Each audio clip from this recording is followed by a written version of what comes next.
Tem reforço anunciado oficialmente no tricolor para a sequência da temporada. Nesta segunda-feira, dia 11, o São Paulo acertou a contratação do meio-atacante André Anderson, de 22 anos, que chega por empréstimo até 30 de junho de 2023 com opção de compra.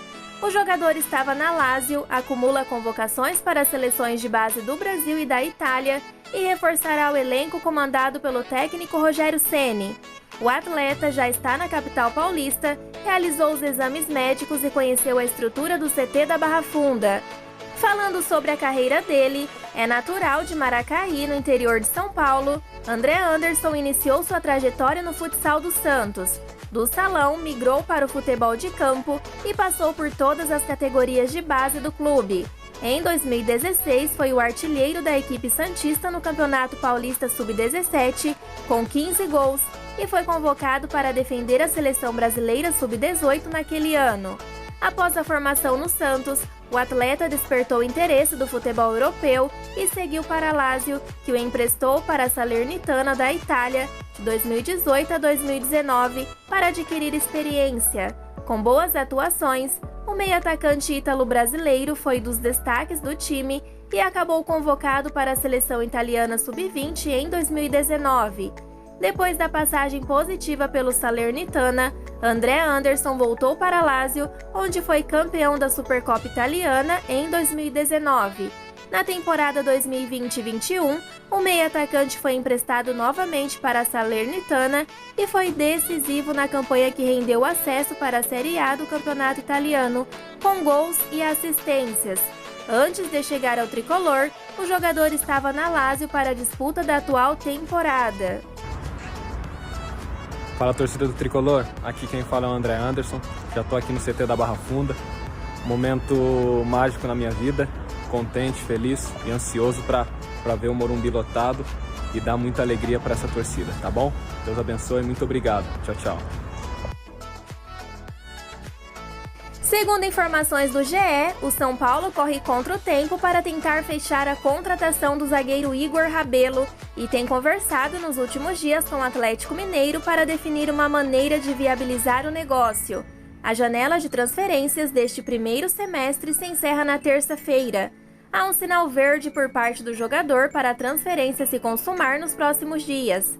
Porém, tudo vai depender do acerto entre os clubes, ainda distante e com prazo limitado, diante do iminente fechamento do mercado.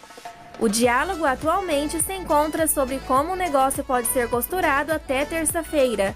O clube mineiro tem 70% dos direitos econômicos, enquanto o Botafogo os outros 30%. Há uma discussão para a venda de 50%, o que deixaria o Atlético Mineiro com 20%. O contrato de Igor Rabelo com o Atlético Mineiro vai até o fim da temporada e hoje o zagueiro perdeu espaço dentro do elenco mineiro, especialmente depois do retorno de Júnior Alonso. Diante deste cenário, o atleta, apesar da relutância inicial, acabou convencido sobre o lado positivo de se transferir para o São Paulo. O Atlético Mineiro, podendo perder o atleta de graça no fim do ano, busca faturar com a transferência neste momento. O São Paulo, por outro lado, enfrenta uma limitação deste lado financeiro. A equipe possui uma dívida de 700 milhões de reais, com déficit de 106 milhões em 2021 e tem o orçamento deste ano também comprometido por acordos anteriores. Além de investir em 7 nomes com a contratação de André Anderson, o São Paulo deve no fim do ano exercer a obrigatoriedade de compra de Jonathan Calleri por 3 milhões de dólares, 14 milhões de reais na cotação atual, caso o argentino atinja 30% dos minutos da equipe até dezembro. O tricolor ainda começou a pagar neste ano a transferência de Emiliano Rigoni, comprado no ano passado junto ao Elche da Espanha. Há também dívidas a serem pagas neste ano por acordos de rescisão, como nos casos de Daniel Alves, Pablo, Vitor Bueno e Hernanes. O mercado da bola, que fecha nesta terça, dia 12, promete surpresas.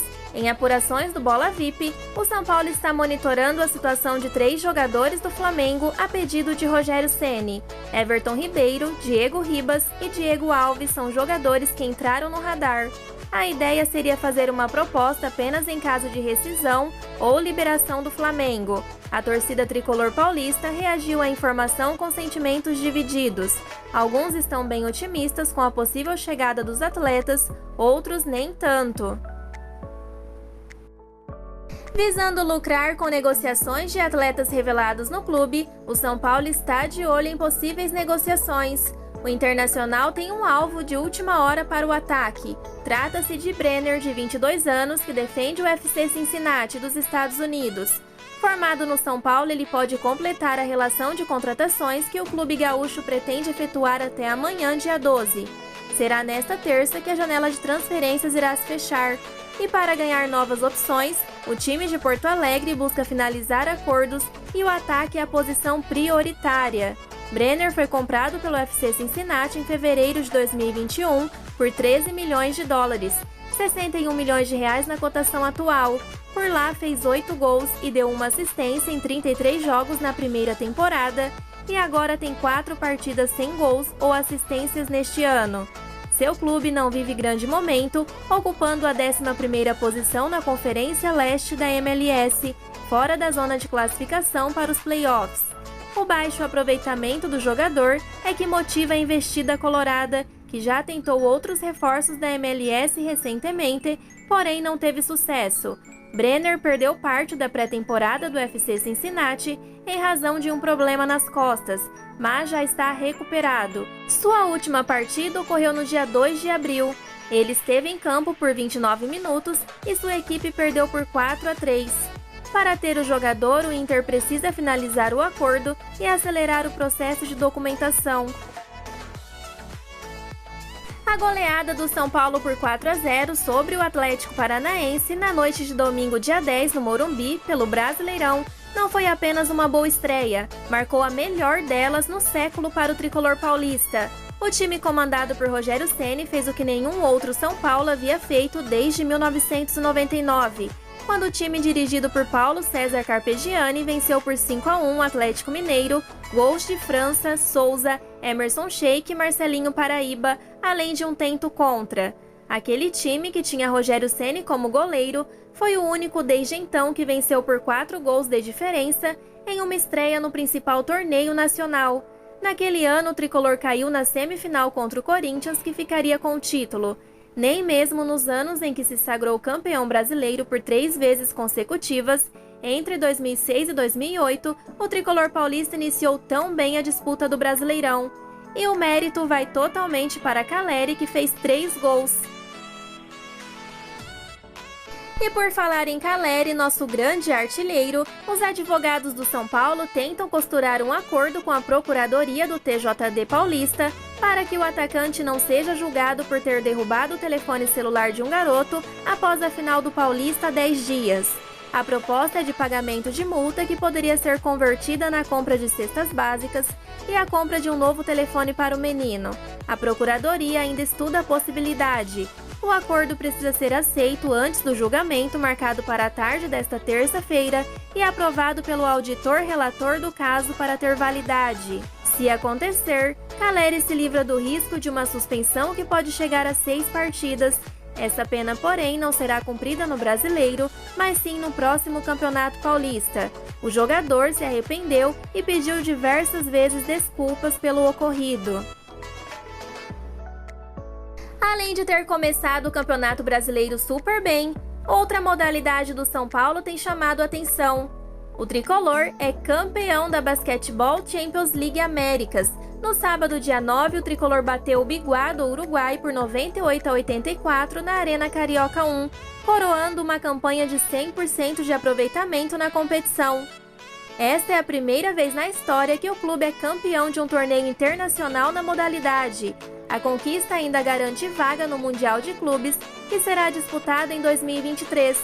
Parabéns, que continuem assim!